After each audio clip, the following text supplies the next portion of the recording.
Javni sektor skrbi za področja, za katera država meni, da so koristna za vse ljudi, zato mora biti dostopna vsem. Zagotavljajo javne storitve, kot na primer sodstvo in javni prevoz, in zadovoljujejo javne potrebe, na primer šole in bolnišnice. Denar za javni sektor prispeva država iz državne blagajne, zato morajo z denarjem ravnati še posebej preudarno. Poglejmo na primeru šole. Ta mora z javnim denarjem kupiti na primer jabolka. Šola je v tem primeru naročnik. Da jih lahko kupi, mora opraviti postopek javnega naročanja. Kaj to pomeni?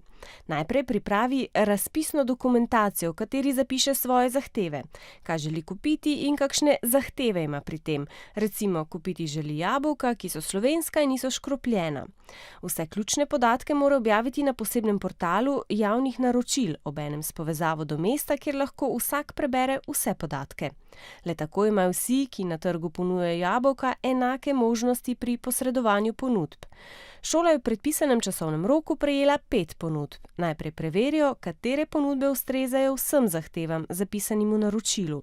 Med temi nato izberejo najugodnejšo. Torej, namen javnega naročanja je dobiti čim več ponudb različnih ponudnikov, ki ustrezajo zahtevam v razpisu, med katerimi naročnik izbere najugodnejšo, tako gospodarno ravna z denarjem.